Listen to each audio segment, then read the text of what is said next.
오늘 이 새벽에 하나님께서 저희에게 주시는 말씀은 마태복음 8장 14절부터 22절까지의 말씀입니다. 마태복음 8장 14절부터 22절까지의 말씀입니다.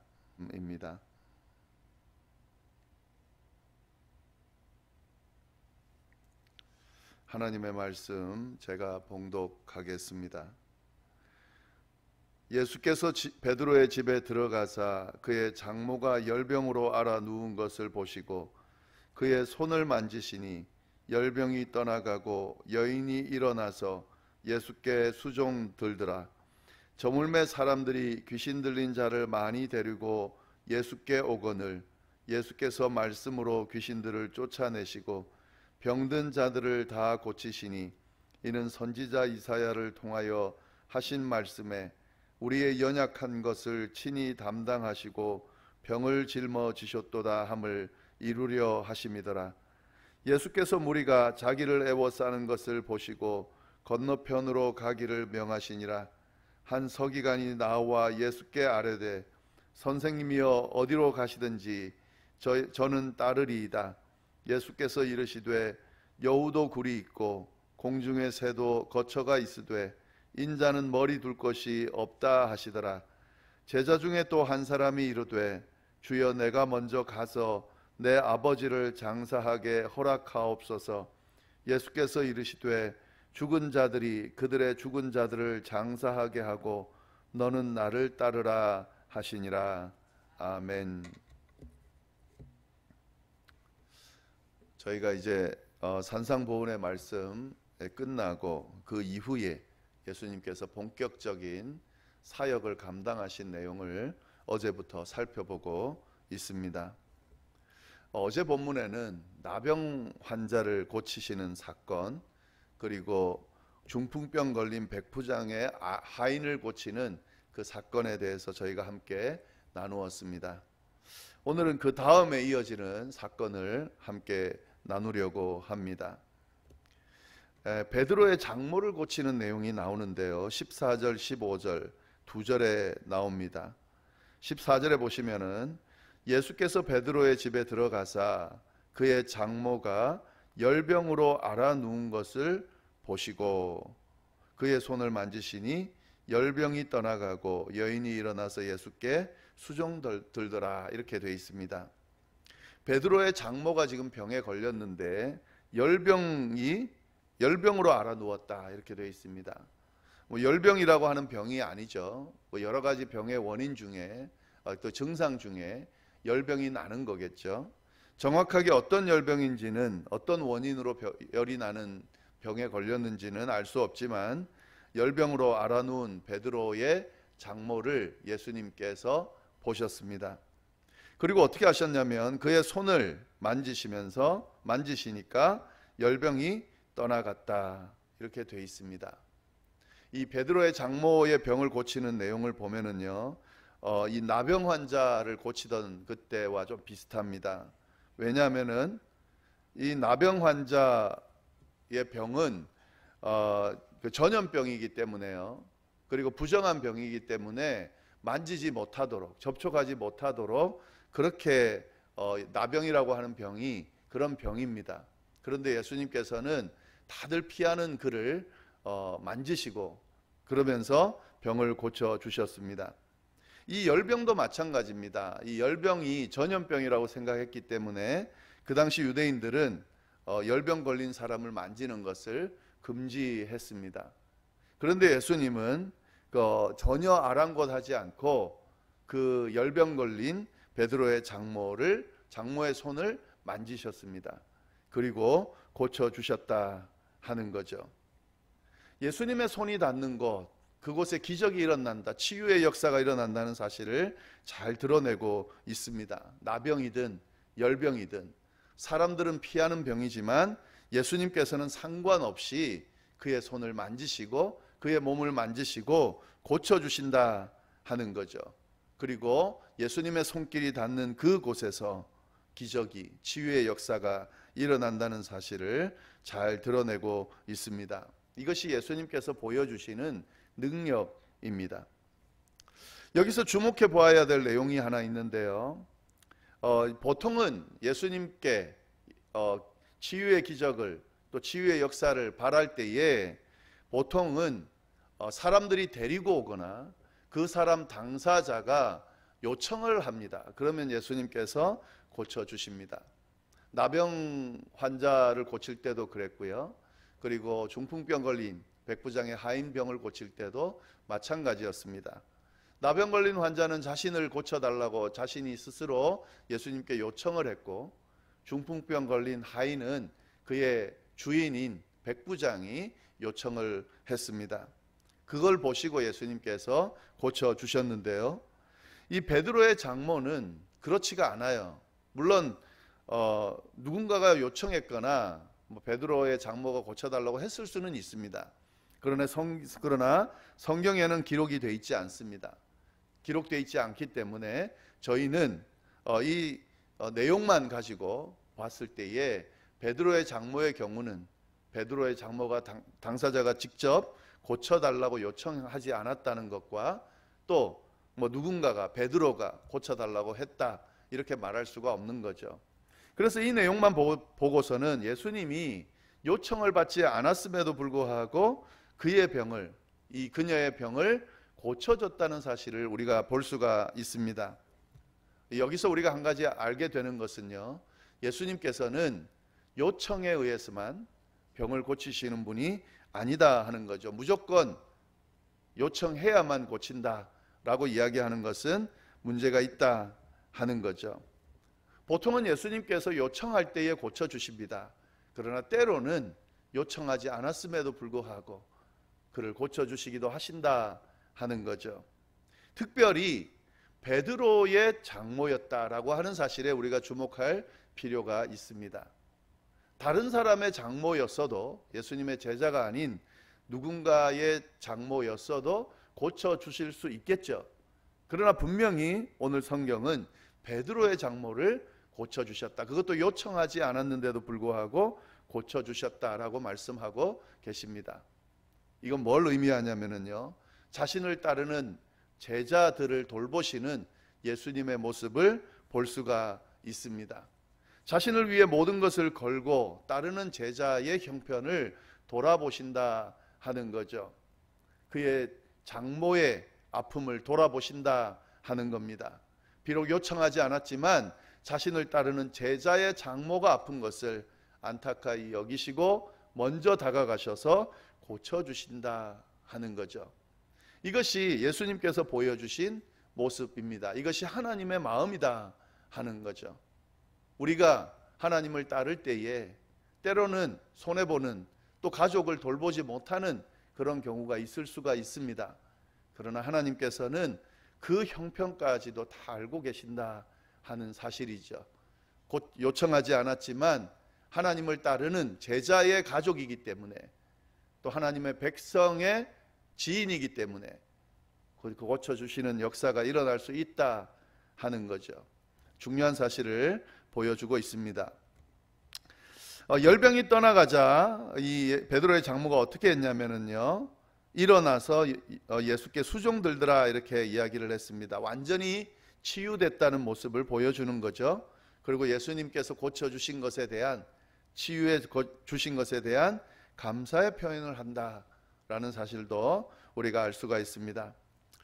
네, 그 다음 말씀, 그 말씀 뭐냐면은요, 16, 17절을 보시면은 저물매 사람들이 귀신 들린 자를 많이 데리고 예수께 오거늘 예수께서 말씀으로 귀신들을 쫓아내시고 병든 자들을 다 고치셨다. 예수님의 사역을 잘 요약해서 드러내 놓고 있는데요, 날이 저물매 귀신 들린 자를 많이 데리고 왔다. 그래서 예수님께서 귀신 들린 자들을 쫓아내셨다, 그렇게 되어 있습니다. 예수님께서 하신 사역 중에 아주 중요한 사역 중에 하나가 뭐냐면 이 귀신 쫓아내는 사역이었어요. 축기 사역이라고 말씀드릴 수 있는데요, 축기 사역을 많이 하셨습니다.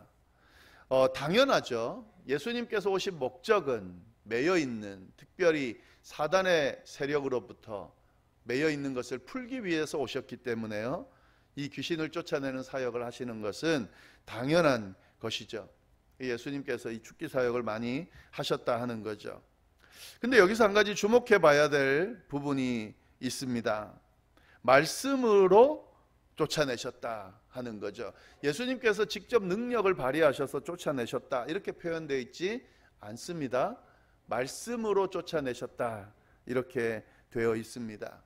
귀신을 쫓아내는 사역을 하는 행위 중에 아주 중요한 부분이 말씀으로 쫓아내는 것이다 라고 하는 거죠. 물론 요즘에는 진짜 귀신 들려서 넘어지고 하는 경우가 흔하지는 않죠. 그러나 예전에 또 한국에서도 그렇고 아마 미국에서도 그랬을 것 같은데요, 귀신 들려서 넘어지는 경우가 많이 있었습니다. 그때 목회자든지 아니면 교회 은사를 받은 분들이 축기 사역을 많이 했어요. 그래서 능력으로, 기도로 그 귀신을 쫓아내는 그런 일들이 많았습니다.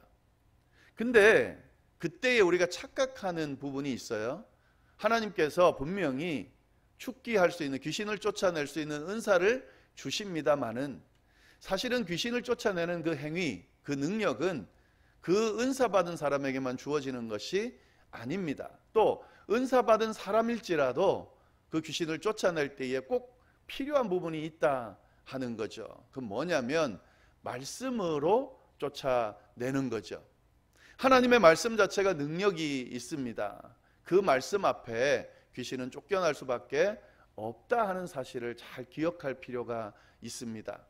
요즘에는 그렇게 눈에 보이는 그런 귀신 들린 모습은 없지만 사실은 귀신 들린 것처럼 그렇게 현혹되는 경우가 많이 있죠.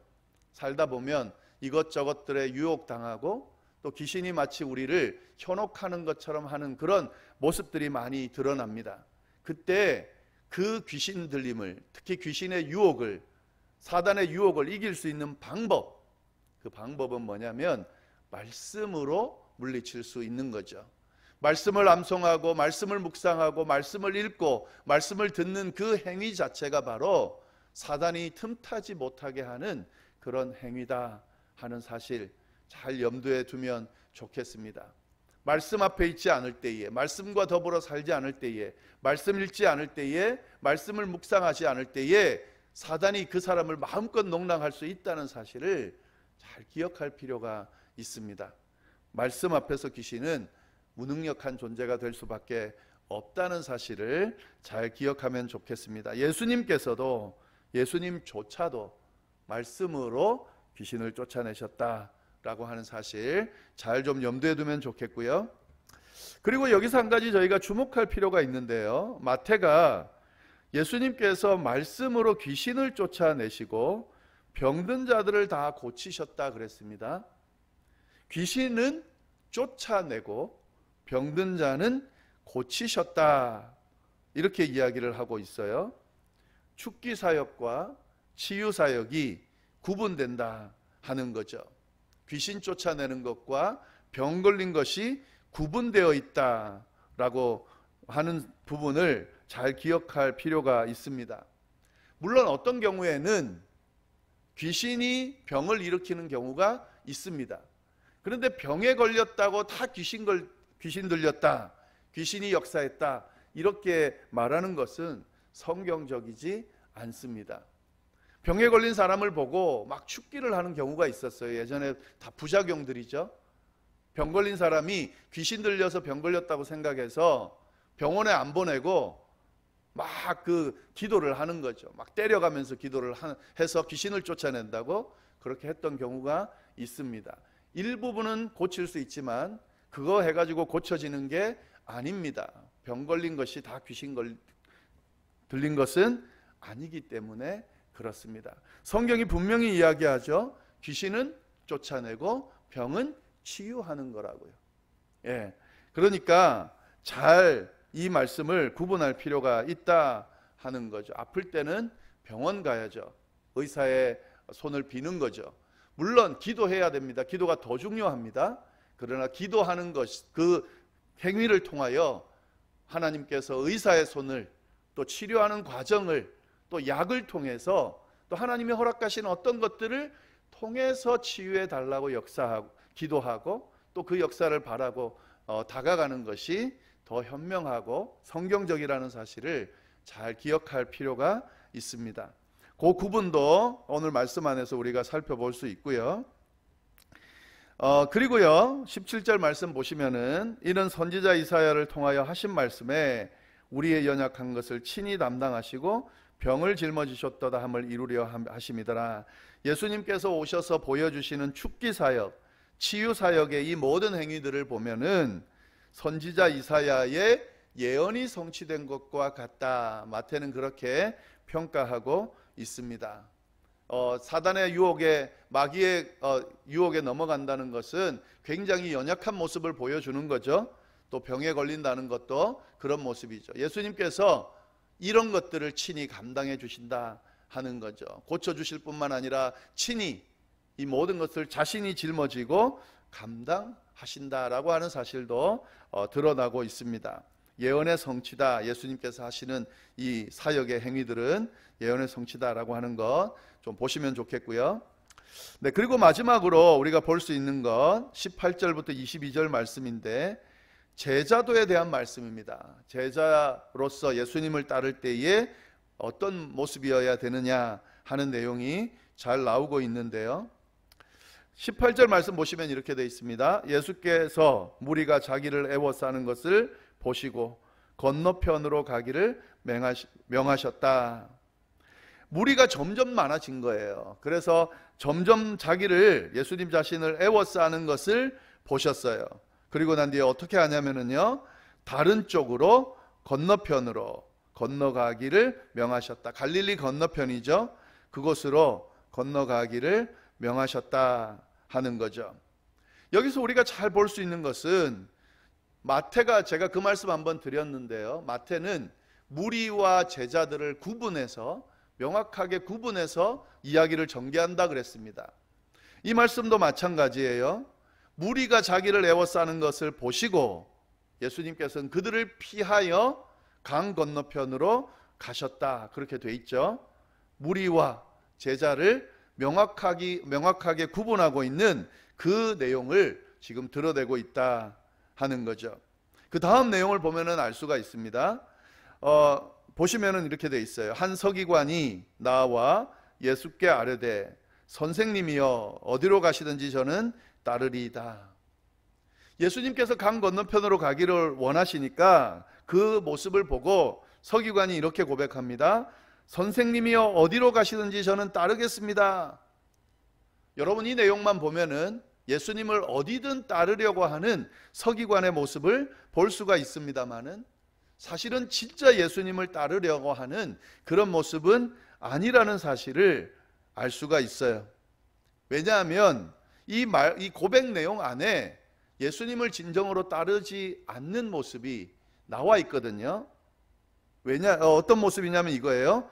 선생님이요, 이렇게 이야기를 해요. 이 앞에 나오는 그 질병을 고치는 나병 환자라든지 또 중풍병 걸린 하인을 고치기 위해서 다가온 백부장이라든지 이 사람들 예수님 앞에 나왔을 때 뭐라고 고백했냐면 주여, 이렇게 고백을 했어요. 예수님은 선생이에요. 보통은 선생님이여, 라삐여, 이렇게 고백을 하면서 보통 사람들이 가르침을 받습니다. 그리고 이 라삐여라고 하는 이 고백은 굉장한 고백이에요. 그를 스승으로 생각한다는 그런 의미입니다. 그러나 그 병을 고치러 온 사람들이 주여, 이렇게 고백했습니다. 그건 그냥 단순한 가르침을 주시는 그 가르침을 넘어서는 그런 권위를 가지고 있다는 것을 인정하는 모습이죠. 그런데 서기관은 주여라고 고백하지 않습니다. 여기 분명 선생님이여, 이렇게 고백하고 있습니다.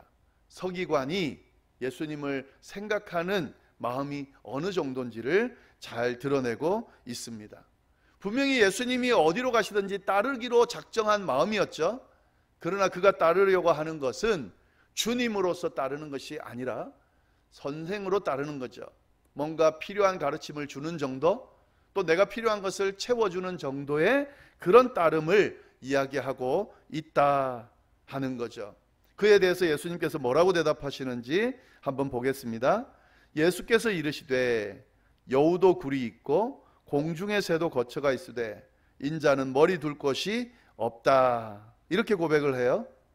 이 말은 뭐냐면 인자는 머리 둘 곳이 없다. 내가 가는 길은 머리 둘 곳이 있는 길이 아니다. 나는 떠도는, 이리저리 거처도 없이 떠도는 길을 가려고 한다. 결국 이 말은 뭐냐면 이래도 너 갈래? 라고 이야기하는 그런 내용입니다. 여우도 굴이 있고 공중의 새도 거처가 있지만 인자인 나는 머리 둘 곳이 없는 그런 길을 간다. 그래도 너 갈래? 이렇게 묻는 거죠. 이 말을 하는 거죠. 무리는 그런 예수님이 가는 길을 따르지 못하는 사람이에요. 따르지 않는 사람들이에요. 왜냐하면 그들은 자신들의 필요만 채우면 되거든요. 근데 그 자신들의 필요를 채우는 것 이상을 요구하면 따르지 않는 사람들이 무리입니다. 아마 이 서기관은 그 뒤에 내용이 나오지 않지만 예수님이 가는 그 길을 따르지 않았을 겁니다. 무리를 대하시는 예수님의 모습이죠. 그런데 21절 한번 보세요. 또 다른 이야기를 또 해요.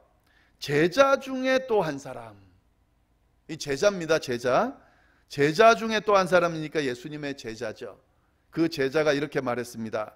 주여, 내가 먼저 가서 내 아버지를 장사하게 허락하옵소서.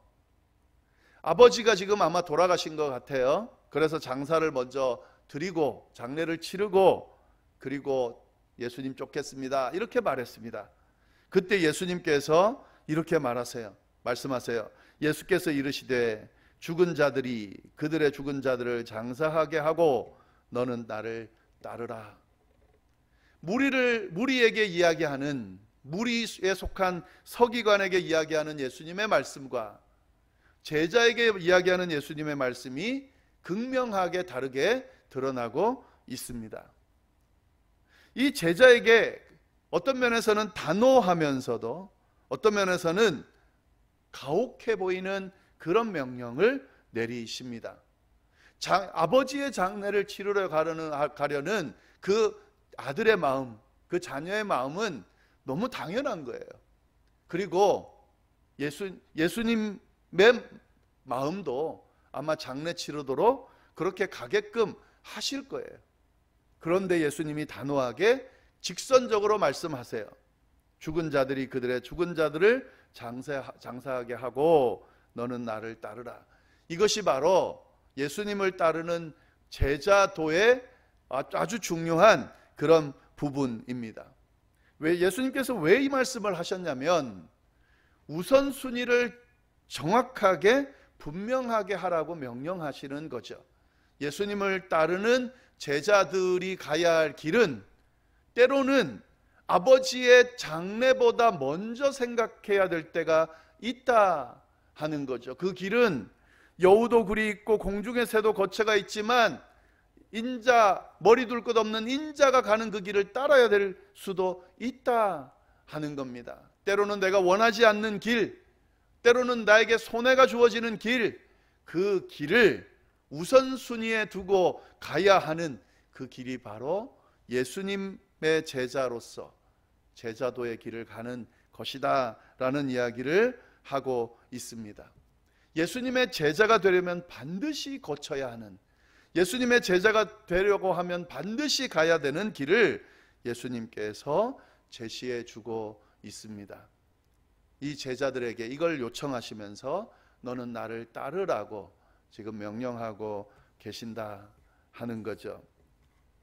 제자의 길은 이런 길이에요. 그래도 갈 수 있는 사람들, 그래도 따르는 사람들이 바로 제자입니다. 여기서 멈추는 사람들, 더 중요한 것이 있는 것처럼 머뭇거리는 사람들, 예수님보다 더 중요한 것을 붙들려고 하는 사람들은 무리입니다. 그 무리들은 다 예수님께서 십자가에 못 박히실 때 다 도망쳐 버렸습니다. 그러나 제자들은 물론 연약함 때문에 도망칠 수는 있지만 그래도 결국 예수님을 끝까지 따랐습니다. 오늘 말씀은 분명하게 이 부분을 이야기하면서 우리에게 요청하고 있어요. 도전하고 있어요. 무리에 속한 존재로 살고 있는가? 예수님의 제자에 속한 존재로 살고 있는가? 무리의 모습으로 예수님을 따르고 있는가? 아니면 제자로서 예수님의 모습을 따르고 있는가? 이 질문, 이 도전에 답을 주셔야 됩니다. 답을 가지고 따르셔야 합니다. 그래야 정말 내가 예수님의 제자인지 아닌지가 명확히 드러나게 될 겁니다. 이 예수님의 말씀 잘 한번 묵상하시면서 자신의 모습을 한번 돌아보는 그런 시간이 되기를 바랍니다. 기도하겠습니다. 하나님 아버지, 오늘 또 주님의 말씀 앞에 서게 하시고 또 주님께서 도전해 주시는 메시지를 받을 수 있도록 인도하시니 감사합니다. 무리냐 제자냐 예수님께서 명확하게 말씀하십니다. 하나님 아버지, 말씀 앞에 적나라하게 설 수 있게 도와주시고 나는 무리에 속해 있는가, 예수님의 제자에 속해 있는가 보게 하시고, 무리의 모습으로 따르고 있는가, 제자의 모습으로 따르고 있는가 볼 수 있게 하시고, 주님 분명하게 예수님의 제자로서의 삶을 살아가는 저희들이 될 수 있도록 주여 인도하여 주옵소서. 연약합니다. 하나님, 부족합니다. 그래서 주님의 그 부르심에 바로 대답하고 또 주님의 그 길을 바로 따르지 못할 때가 많습니다. 주님의 도움이 필요합니다. 때마다 도우시고 이끌어 주셔서 주님의 그 길, 주님께서 걸어가신 길, 나에게도 복이 되고 나의 가족들과 모든 이에게 복이 되는 그 길로 걸어가는 저희가 될 수 있도록 주여 역사하여 주옵소서. 간절히 원하고 이 모든 말씀을 살아계신 예수님의 이름으로 기도드립니다. 아멘.